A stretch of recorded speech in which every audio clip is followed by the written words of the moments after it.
नमस्कार। आज का सेशन जो है वो रेट कंट्रोल के बारे में है। रेट कंट्रोल यानी जब हम सेल इनवॉइस बनाते हैं या परचेस इनवॉइस बनाते हैं तो उसको रेट को कैसे हम कंट्रोल करें। मैं आपको एक एग्जांपल बता रहा हूँ। देखिए, जैसे मैं कह रहे हैं कि 3 इनवॉइस ऑलरेडी बने हुए हैं। एबीसी को मैंने सेल किया यही प्रोडक्ट 1800 रुपये में, अमित हार्डवेयर को सेल किया 1900 रुपये में, और कैश में मैंने ये सेल किया है 1750 रुपये में। जब मैं फिर से सेल बिल बनाता हूँ, नया सेल बिल बना रहा हूँ, कैश में बनाता हूँ, तो यहाँ पे सॉफ्टवेयर वो सेम प्रोडक्ट जब मैं सिलेक्ट करता हूँ तो यहाँ पे आप देख रहे हैं 1750 रुपया रेट अपने आप लेके आता है। ये रेट अपने आप कहाँ से लेके आता है? तो ये प्रोडक्ट मैंने इसके पहले कैश में 1750 रुपये में बेचा था, तो last cell rate software automatically लेके आता है। सिमिलरली अगर मैं सपोज यहाँ पे अमित हार्डवेयर लिखूंगा तो अमित हार्डवेयर को जो मैंने ये प्रोडक्ट लास्ट टाइम जो सेल रेट था मेरा, जो मैंने बेचा था, वो रेट मेरे को यहाँ पे बताता है। अब देखिए, प्रॉब्लम ऐसा है कि अब मैं ये नया बिल बना रहा हूँ और नया बिल बनाते समय कैश में बना रहा हूँ, ये प्रोडक्ट बेच रहा हूँ। ये प्रोडक्ट बेचते समय सामने कस्टमर खड़ा हुआ है, काउंटर पे बहुत रश है, और यहाँ पे वो कस्टमर ने मुझे 5-10 आइटम का मुझे रिक्वायरमेंट दिया। मैं एक के नीचे एक आइटम बनाते जा रहा हूँ, और मुझे वो कोराजन के बारे में मेरे को उसको शायद पता था या जो भी है, उसने मुझे बोला है कि मुझे ये 1700 रुपये में देंगे क्या। यहाँ 1700 रुपये में मैं यहाँ दे सकता हूँ। 1700 रुपये में देने के लिए यहाँ पे मैंने टाइप किया 1700 टाइप करना था, तो मैंने 170 टाइप करके मैंने एंटर कर दिया। अब आप देख रहे हैं यहाँ पे कि रेट 170 रुपये लग गया।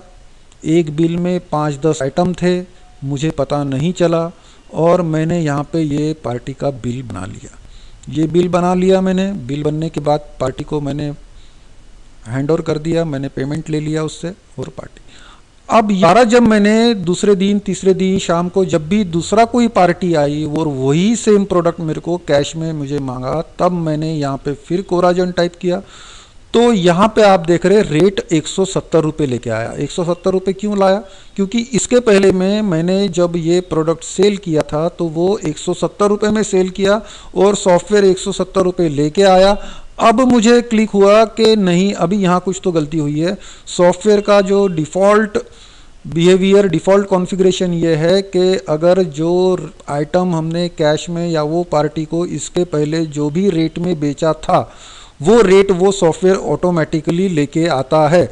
यहाँ 170 रुपये लेके आया, इसका मतलब क्या हुआ कि मैंने इसके पहले ये प्रोडक्ट कैश में 170 रुपये में बेचा है। कंप्लेंट मेरे को एक बार नहीं, ये और भी इंडिविजुअल लोगों से, अलग अलग लोगों से ये आई है कि ये रेट को आप कुछ तो कंट्रोल करिए। सो दैट इस पे मैंने काम किया हुआ है। अब ये रेट को हम कंट्रोल कैसे करेंगे? आइटम गोडाउंस में, देखिए मैं फिर से बोल रहा हूँ, आइटम गोडाउंस में जाएंगे। यहाँ पे F6 सेटअप है। F6 में मैंने करने के बाद में ये 2 ऑप्शंस जो है ऊपर के वो ऑलरेडी थे। तीसरा ऑप्शन जो है ये यहाँ पे ऐड हुआ है। तीसरा ऑप्शन क्या है? Except rate variation while sale purchase invoice in percentage, यानी हमने रेट में कितना वेरिएशन, कितना परसेंट का वेरिएशन सेल या परचेस करते समय हमने एक्सेप्ट करना है। अब मैंने यहाँ पे फॉर एग्जांपल डाल दिया 10%। मुझे 10% का वेरिएशन एक्सेप्टेबल है, मैंने 10% डाल दिया।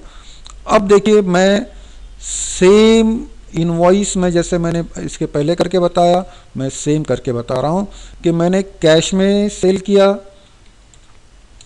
अब यहाँ पे देखिए 1750 रुपये लेके आया बराबर वो, क्योंकि मैंने इसके पहले लास्ट इनवॉइस जो 1750 रुपये में बेचा है सपोज, तो 1750 रुपये लेके आया। अब सेम गलती मैं दोबारा कर रहा हूँ कि मैंने क्या किया, सामने वाले को 1700 रुपये में देना था, तो मैंने फिर उसको 170 टाइप किया, 10 टाइप करना मैं भूल गया। भाई मैंने 170 करने के बाद जब एंटर करता हूँ तो मुझे ये सॉफ्टवेयर आगे नहीं बढ़ता है। ये आगे ना बढ़ते ये मुझे यहाँ पे मैसेज जनरेट करता है कि applied rate out of range, यानी हमने जो रेट डाला हुआ है वो रेंज के बाहर है। अब रेंज क्या है, 10% का हमने वेरिएशन लिया हुआ है। मिनिमम रेट 1575 रुपये का हम यहाँ पे मिनिमम से मिनिमम 1575 कर सकते हैं, मैक्सिमम 1925 रुपये कर सकते हैं, क्योंकि 10% का मैंने वहाँ पे वेरिएशन बताया। अब आप यहाँ पे ध्यान दीजिए कि जब अगर मैं कैश में कोराजन में बेच रहा हूँ तो यहाँ पे मुझे जो रेट वेरिएशन है वो कहाँ से लाया उसने, क्योंकि 1750 रुपये जो मेरा लास्ट रेट था उसके ऊपर 10% का उसने वेरिएशन बनाया। तो मैं आपको और एक इसका जो है और एक एग्जांपल मैं दूंगा आपको। मैंने एक चार्ट बनाया है, देखिए अगर मैं कैश में अगर सेल कर रहा हूं तो ऑलरेडी मैंने 1750 रुपये का मेरा जो लास्ट सेल रेट है उसके ऊपर से मैंने 10% वेरिएशन लिया, तो अगर मेरा मिनिमम रेट बन गया 1575, 1575 से लेके 1925 रुपये के बीच में मैं सेल कर सकता हूं।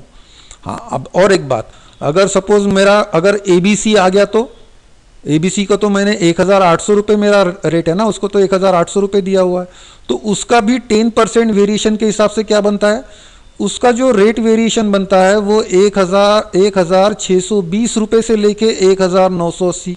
सिमिलरली अमित हार्डवेयर को 1900 रुपये में मैंने दिया हुआ है, तो उसका 10% के हिसाब से वेरिएशन बनता है 1710 से 2090। यानी क्या हो गया कि हर पार्टी को अगर हम अलग अलग रेट में भी दे रहे हैं, अलग अलग रेट में भी बेच रहे हैं, फिर भी उसका कम ज़्यादा कितना परसेंट हो सकता है, वो कितना रेट कम ज़्यादा हो सकता है और वो कौन से रेट में हमको हमारा रेट बैठाना है, वो सॉफ्टवेयर आपको यहाँ पे। ठीक है जी, अब मैं आपको आगे चल रहा हूँ। अब यहाँ पे देखिए और एक एग्जांपल मैं लूँगा आपको। यहाँ पे जो है ये रेट जो है आप देख रहे हैं कि ये 1750 रुपया जो है वो ऑटोमेटिकली सॉफ्टवेयर लेके आता है। ओके, यहाँ पे आपने ये देख लिया कि 1750 रुपये में मैंने 170 रुपये डाला तो नहीं लेगा, तो मैंने 5000 रुपये डाला तो भी नहीं लेगा जी। ये देखिए 5000 रुपये डाल दिया मैंने तो वो एक्सेप्ट नहीं करेगा। अब यहाँ पे 1750 रुपये। अब आपका क्वेश्चन एक आएगा कि यहाँ पे 10% से ज़्यादा तो मैं बेच नहीं पा रहा हूँ। अब सामने कस्टमर खड़ा हुआ है और वो ये बोलता है कि मैं 2500 रुपये में ये प्रोडक्ट लेने को तैयार हूँ। सामने वाला पैसे देने को तैयार है, 2500 मैं यहाँ पे डाल रहा हूँ, वो एक्सेप्ट नहीं कर रहा। अब क्या करेंगे, क्योंकि आपको तो बेचना है 2500 रुपये में, हो सकता है आपको बेचना हो और सॉफ्टवेयर एक्सेप्ट नहीं कर रहा, तो क्या करेंगे, कुछ नहीं। यहाँ पे देखिए आपको सॉफ्टवेयर को मिनिमाइज करना है, क्योंकि देखिए यहाँ से यहाँ तो आप पीछे आ सकते हो और वो आइटम में जा सकते हो, लेकिन एक के साथ में अगर 8-10 आइटम बन गए हैं और यहाँ पे एक कोई 7वें-8वें नंबर के आइटम पे आप अगर स्टकअप हो गए यहाँ पे इस तरीके से, तो बड़ा मुश्किल काम है। तो मैंने इसका सोल्यूशन ये दिया हुआ है कि आप सॉफ्टवेयर को मिनिमाइज करिए, सॉफ्टवेयर फिर शुरू करिए यहाँ से जहाँ से शुरू करते हैं। जो कंपनी है वो कंपनी में जाइए, आइटम गोडाउन में जाइए, यहाँ पे फिर सेटअप में जाइए। यहाँ 10 के जगह पे आपको जितना वेरिएशन चाहिए उतना वेरिएशन आप बढ़ा सकते हैं, या फिर आपको टेम्पररी उसको डिसेबल करना है तो यहाँ पे ये 10 को मैंने डिलीट कर दिया। डिलीट करके मैं अगर एंटर करता हूँ तो ये डिसेबल हो गया। डिसेबल हो गया मतलब ये बंद हो गया टेम्पररी, जब तक मैं उसको इनेबल नहीं करूँगा। अब मैं इसके पहले देखिए मैंने कितना दिया हुआ है 2500, मैंने 2500 पे एंटर किया, ये एक्सेप्ट कर लिया इसने। ओके, तो ये पार्ट जो मैंने बनाया है नया फीचर है, आप देखिए यूज़ करके बहुत अच्छा है। इसमें मेरा सजेशन ये है कि आप यहाँ पे जो रेट का जो परसेंटेज है, यहाँ पे जो एक्सेप्ट रेट वेरिएशन का जो है, आप 5% से स्टार्ट करें। नॉर्मली ऐसा होता नहीं है कि एक पार्टी को अगर एक ही रेट जा रहा है तो कभी 100 रुपये जा रहा है, कभी 200 जा रहा है, कभी 500 जा रहा है, तो कभी 10 रुपये जा रहा है, ऐसा होता नहीं है। जो वेरिएशन आता है ना वो बहुत कम होता है। कैश में भी हम अगर कोई प्रोडक्ट बेच रहे हैं तो ऐसा नहीं होता किसी को 1000 रुपये में बेच रहे हैं, किसी को 2000 में बेच रहे हैं, ऐसा नहीं होता है। तो ये वेरिएशन आप 5% से शुरू करिए और आप चेक करिए कि आपके बिजनेस में जो रेट वेरिएशन है एक प्रोडक्ट का लेजर वाइज वो कितना कैसा वेरिएशन है, और उसके हिसाब से आप उसको इंक्रीज करते जाएं, 5 करिए, 10 करें और उसके बाद में उसको सेट करें। चलिए थैंक यू, ट्राई करके देखिए।